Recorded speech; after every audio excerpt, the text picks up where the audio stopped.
for people in outside communities outside of Mexico City that would not be able to get that type of screening. There's, it's like the big motorhome with all of the doctors and nurses and nurse practitioners that volunteer their time to go out to these communities and do breast cancer awareness and then also screening, because we all know somebody that has been affected by breast cancer at one time or another. So that was just a fantastic program that we did, funded by both clubs and clubs here in the United States and Rotary International, which amounted to about $97,000 or $98,000 for our initial drive. And that's something that we will continue to fund yearly by some of the things that we do. We have it's a Fiesta Day dinner in May or June. It's kind of hard to do it on Cinco de Mayo because everybody has Cinco de Mayo, but we do a Fiesta Day and we have up at the main ranch, and it's just a wonderful, wonderful thing. So if we ever hit you up for tickets, it's something that you should go to because your money is well spent. At this time, for your enjoyment while you're getting in line and eating your food, I'd like to introduce our entertainment for the night. Please welcome Zachary Montagne. He is our virtuoso violinist, and he's also our first place winner in last year's Danced Over Music Contest. So a bright young gentleman who just loves what he does, and please enjoy his art.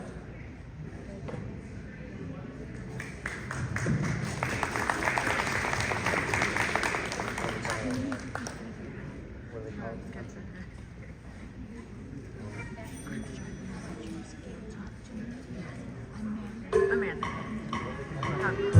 Yes. All right, thank you. Yeah.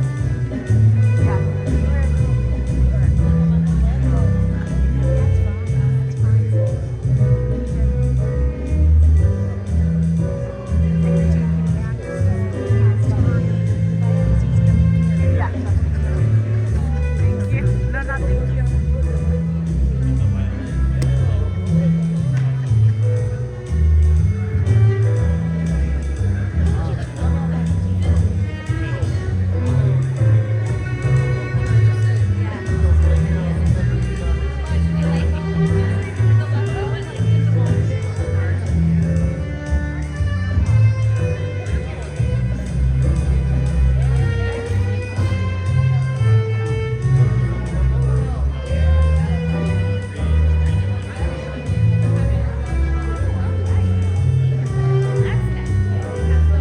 Sharon Freeman. So if you'll please stand, and we'd like to give you all a round of applause for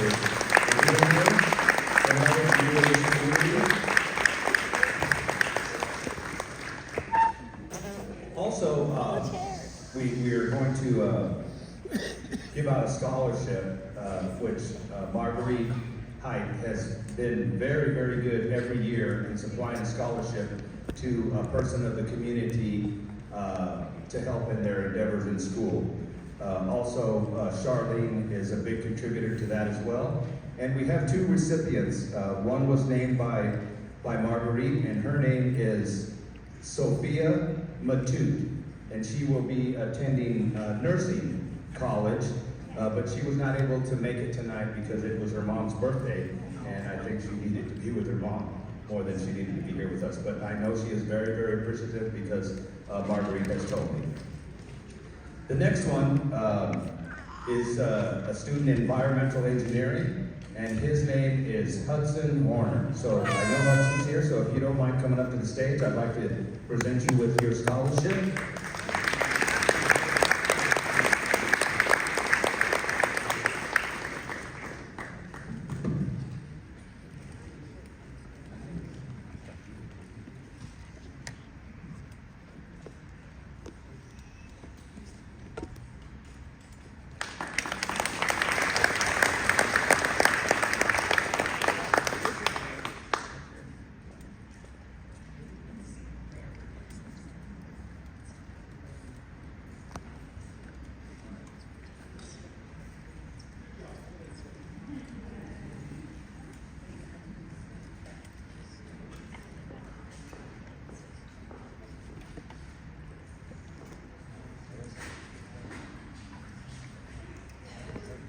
That young man had a death grip on my hand. I make money with these things. All right. Now it brings me great honor to introduce to you our special guest here, Tom Lackey. He's represented the California's 36th Assembly District for 8 years and now serves as the Assembly District 34 since December 22. Before joining the Assembly, Tom served on the Palmdale Elementary School Board of Trustees and the Palmdale City Council. After high school, he served as a missionary for 2 years before he earned a bachelor's degree in special education from Utah State University. Tom later worked as an elementary special education teacher before beginning his 28-year career with the California Highway Patrol. He is married to Linda and has 2 adult children, Justin and Janny. During his time as a state legislator, Tom has championed successful efforts to combat the growing problem of drug driving and provide increased state funding to support programs for individuals with developmental disabilities. As a result, he was honored as Legislator of the Year by the California Police Chiefs Association, Mothers Against Drunk Driving, California Narcotics Officers Association, and Easter Seals, a nonprofit dedicated to providing services and advocacy for special needs individuals. Ladies and gentlemen, it's my pleasure to give to you Assemblyman Tom Lackey.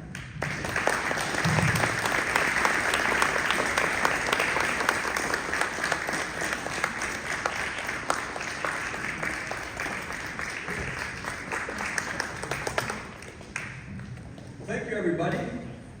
It's always fun to face people that are somewhat like-minded, because I don't get that all that often in Sacramento. There's quite a different tenor up there, but things are improving when it comes to public safety aspect. Anyways, people are tired of failed policies, tired of, well, we'll see. But I'm optimistic. Because if the legislature doesn't react appropriately, the people are going to. The people are sick and tired of the chaos that's resulted in a lot of these decisions that my fellow legislators have concocted. Anyways, I'm honored to actually be here. When it comes to first responders, it's a very unique service opportunity. And it seems like in the last 10 years, it's really changed. It's changed in that, well, there's been a couple things that have happened. And unfortunately, the profession has been castigated, and especially the law enforcement aspect of first responders, because of some misconduct that was highly publicized and embarrassed the entire nation. But nonetheless, I think all the outrage and all the concocted anti-law enforcement energy has subsided to a substantial degree, because we've seen the importance they play, and the important role that they take on every day. And one of the things that really frustrated me is that I got to be the voice of law enforcement for quite a period of time when it was so nasty, when all the demonstrations were going on, the defund the police behavior. It was very, very difficult to watch, because I'd never seen our society do that, ever. And I think we're finally figuring it out, but you gotta remember, and all of you are partners in some fashion in this first responding industry. And you make great sacrifice, and especially those in the law enforcement category are willing to die for people they've never met. Willing to die for them, and that's not quite enough for some people apparently. And I remind them of that reality, because I have friends that have done just that. Personal friends. They're no longer alive because of their service to others. And they were willing to do that, and they knew that that was a possibility. And in this day and age, however, there's an energy to try to shift a lot of the duties from law enforcement, because both law enforcement and the fire department and all other first responders, even ambulance people, they're now expected to be social workers. because we have such a broken society that we have people living in the middle of the desert. We have people living in very, very sad circumstances. And that's a whole other problem that this legislature has not taken on very, very well. But nonetheless, we'll keep at it. But I don't want to spend too much time talking about that particular aspect. But suffice it to say, it's really, really a new world for first responders. Both the danger has increased, the volatility has increased, and the public confidence has decreased. And that makes for a very difficult environment. And I think we're finally seeing a shift, though, in that public confidence piece. And there's actually a plea now to actually see a little more law enforcement presence in most circles. Not in all circles, but in most circles. I want you to know that we need your help. When I say we in the first responder space, we need your support just like you're doing tonight, and we need your voices to be loud. Because sometimes all you hear is the clamor of people who share a different perspective. People that are very, very emotional and misguided. So what we need, because our voices are much stronger when we unite. And right now there's so much division in our political atmosphere that we're starting to actually hate people that have, at least maybe not hate, but not have want anything to do with anybody that has a different political view. I would ask you that you please change that perspective. We need to blend, we need to become a more United States of America. It's okay to disagree on certain things. It just is. But we have, especially when it comes to the public safety component, that's not a partisan thing. Should not be. We need to pull together. We need to pull together and unite in standing up for what's right and making sure that we're doing everything we can to prevent victims. Because I can tell you right now in the judicial system, victims become ghosts.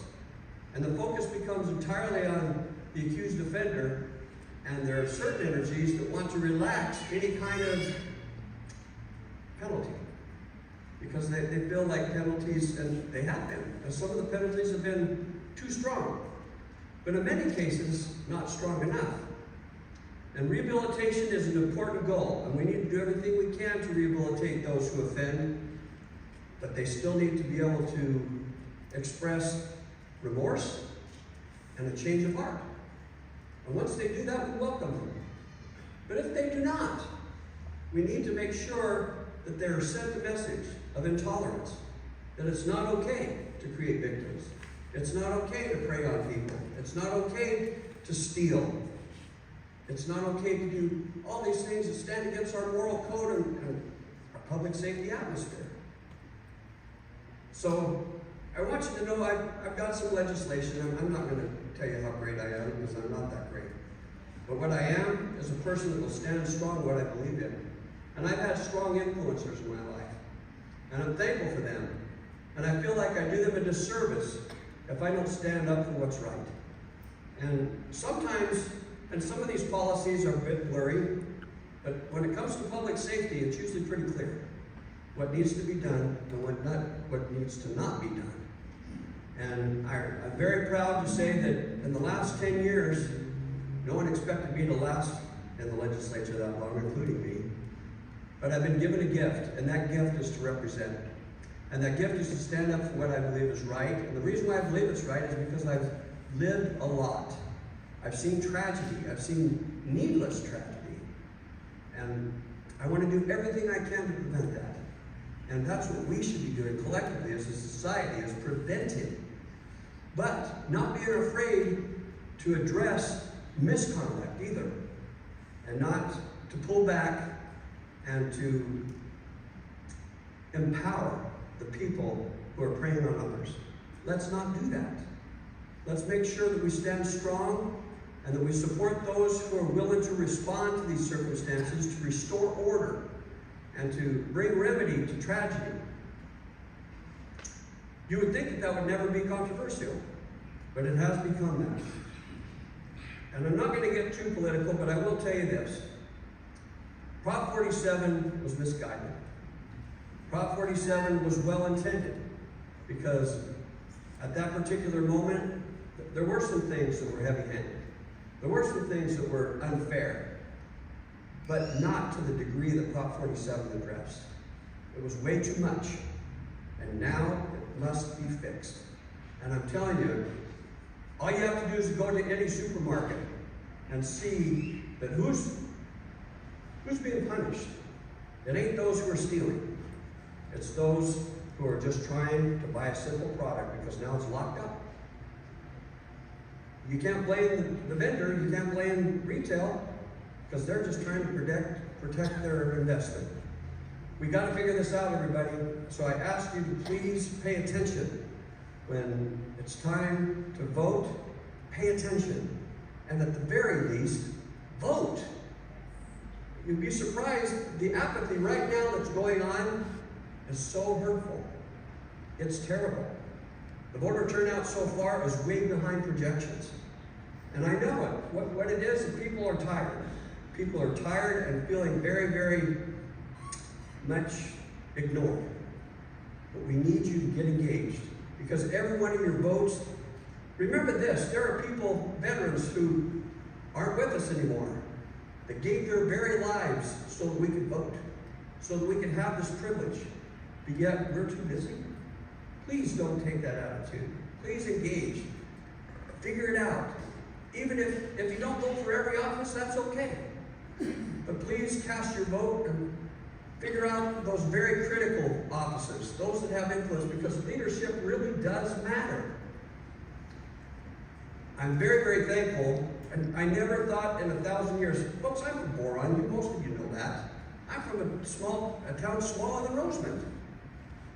But yet, here I'm in this position, not because of me, but because of all those around me.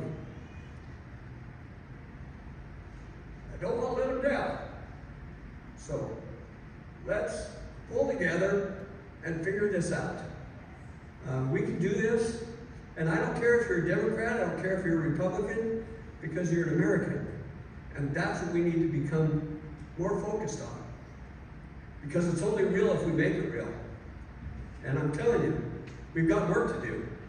Because right now, the energy is dividing us. It really is dividing us.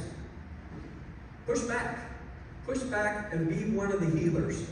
And be a bright light. Because we're in a dark world, everybody. We're in a world that is very, very darkened. So it only takes a candle is much more noticeable in a dark environment. You can make a difference. Please be part of that difference. I'm proud that you give me the opportunity to try to be that. And I'm proud of all those first responders who are willing to, if need be, lose their own life to try to make society stronger. Please don't ever forget that. Please be proud of what you do. Don't let the naysayers pull you down. They're misguided, and the way to get them back on track is by being a good example. That's all I have to say, and I thank you for your time.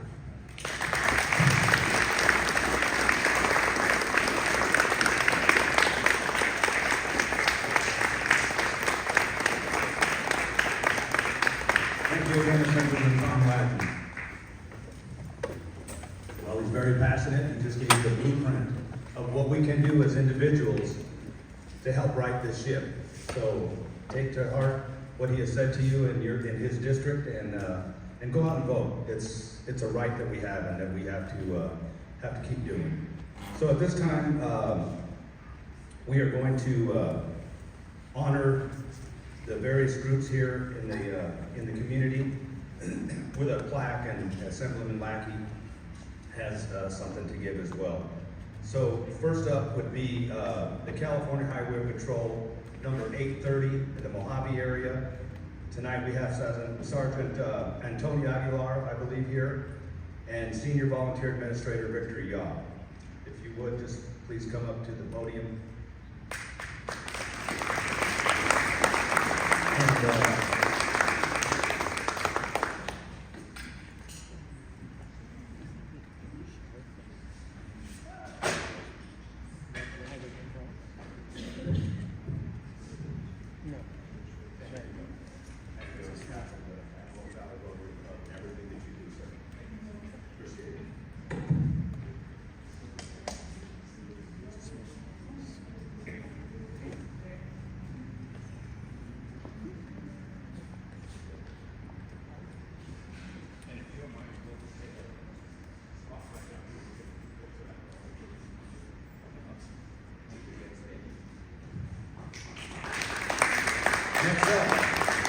Church and Rescue, Jim LeBlanc, Michelle Slade, Don Bennett, Sam Smith, Nita Duhart, Brian Duhart, and Mario Garcia.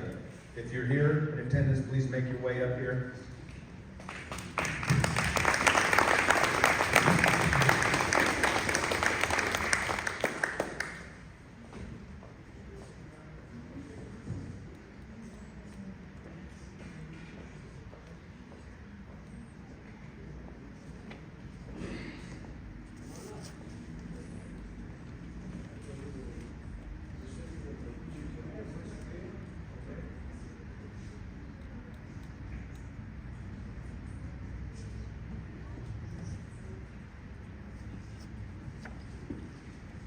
Last guy making his way up here.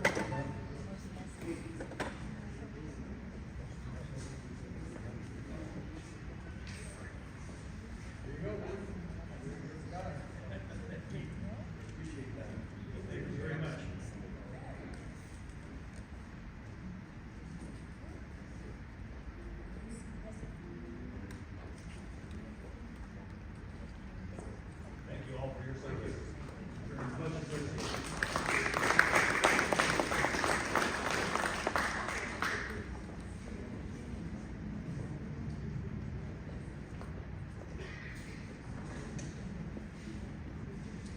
First Valley Medical Group, Dr. Asmeed Ali.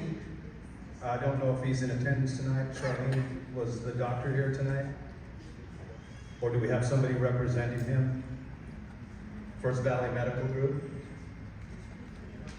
All right. Hall Ambulance, thank you for your service. Supervisor Emmanuel Holiday, Connor Harvey, Robert Brett Gardner, Joseph Aguiar, and Jeremy Katz. Please make your way to the stage if you're here.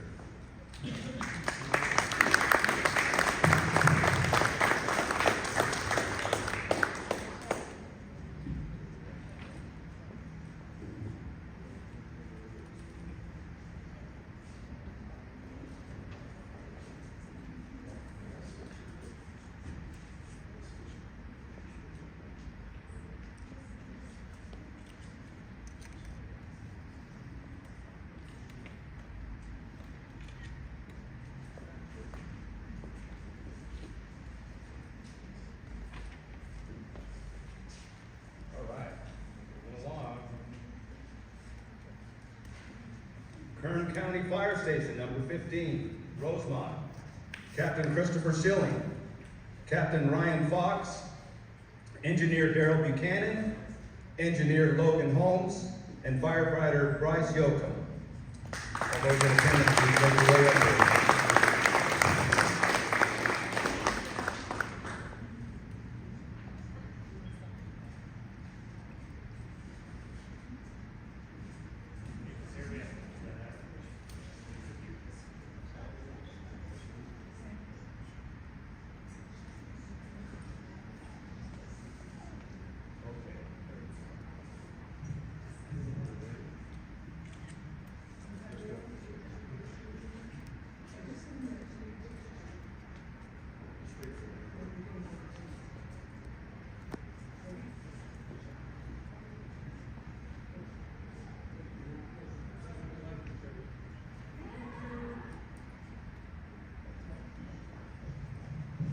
Thank you, gentlemen. Thank you very much.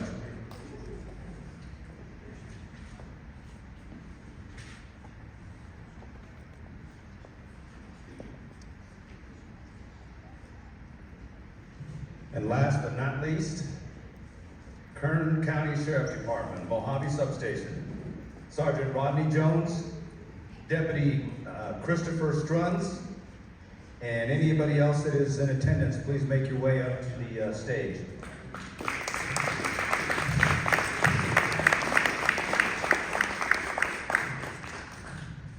And I'm sorry, you are passing out certificates as well. So if you didn't get one, she will pass them out to you in a minute here.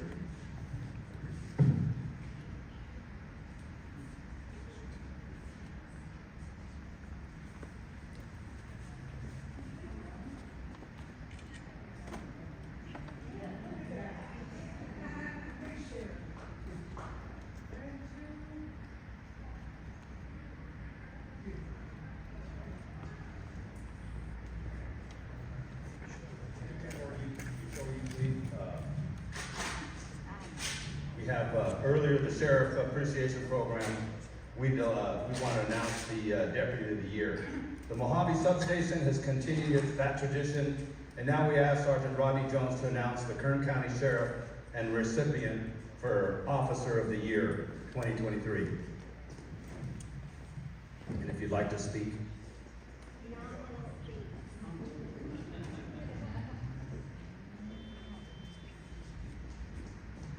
How's everybody doing tonight? So when I was out here back in the old days, like 10, 12 years ago, I was out in Roseman. We used to do this all the time. So every year a deputy would be nominated for Deputy of the Year. Since I got promoted to sergeant, I've had one deputy that has actually done an outstanding job. Deputy Struntz, he's constant, always working. I would like to nominate him for Officer of the Year. Deputy Struntz has been here a veteran for the Sheriff's Department for 15 years, serving with our department.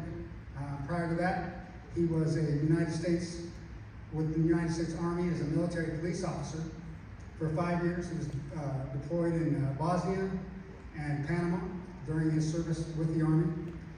During Struntz's time with the Sheriff's Department, he's been on numerous narcotic investigations. He's served over 53 search warrants. He seized over 40,000 live marijuana plants in this area alone. Also seized over 4,600 pounds of processed marijuana and almost 5 pounds of methamphetamine. Deputy Struntz is a very valuable deputy in this area. He understands the unique challenges that goes on in this area with the desert and dealing with the people that are here. Like you said, we have people living in the desert, a lot of homeless stuff going on, and the stuff we have to do. A lot of times when we go out in the desert, we don't have radio stuff going on. We don't have any communication, and we're by ourselves a lot of the time. With everything that's going on with the Sheriff's Department right now, we're trying to hire and get bodies out here as fast as we can, but a lot of times when we go to calls, you're by yourself. So he does a great job of that. He's a go-getter, and he's very influential with people in this area. He knows a lot of people, and if you need something or need to know about somebody that's doing bad things, he's the guy to go to. So I would like to congratulate him on Deputy of the Year. Thank you very much.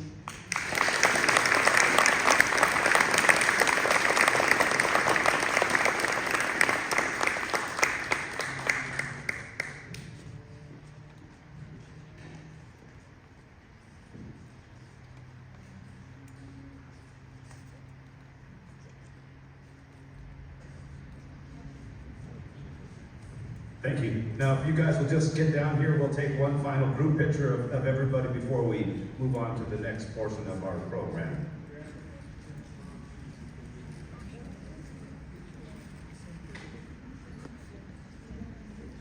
I know, speaking on behalf of everybody that's here, we really are thankful for all that you do for this community, each and every one of you. It doesn't go unnoticed.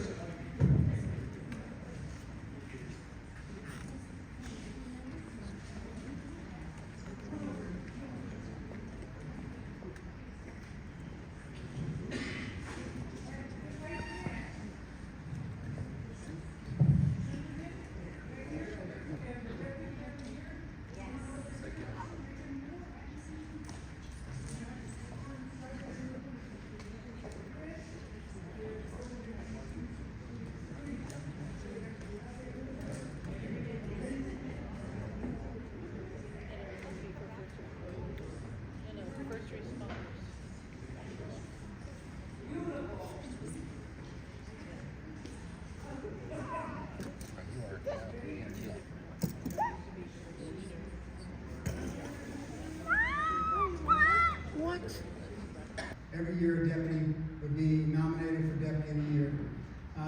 Since I got promoted to sergeant, I've had one deputy that has actually done an outstanding job. Deputy Struntz, he's constant, always working. I would like to nominate him for Officer of the Year. Deputy Struntz has been here a veteran for the Sheriff's Department for 15 years, serving with our department. Prior to that, he was with the United States Army as a military police officer for 5 years. He was deployed in Bosnia and Panama during his service with the Army. During Strunt's time with the Sheriff's Department, he's been on numerous narcotic investigations. He's served over 53 search warrants. He's seized over 40,000 live marijuana plants in this area alone. Also seized over 4,600 pounds of processed marijuana and almost 5 pounds of methamphetamine. Deputy Struntz is a very valuable deputy in this area. He understands the unique challenges that goes on in this area with the desert and dealing with the people that are here. Like you said earlier, people living in the desert, a lot of homeless stuff going on, and the stuff we have to deal with. A lot of times when we go out in the desert, we don't have radio stuff going on. We don't have any communication, and we're by ourselves a lot of the time. With everything that's going on with the Sheriff's Department right now, we're trying to hire and get bodies out here as fast as we can, but a lot of times when we go to calls, you're by yourself.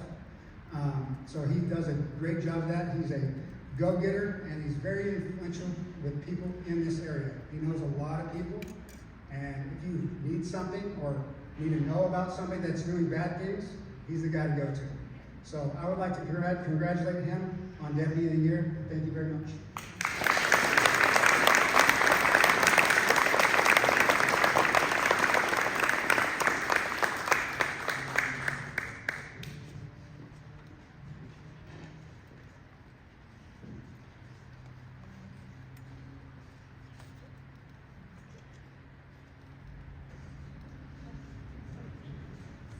Thank you. Now, if you guys will just get down here, we'll take one final group picture of everybody.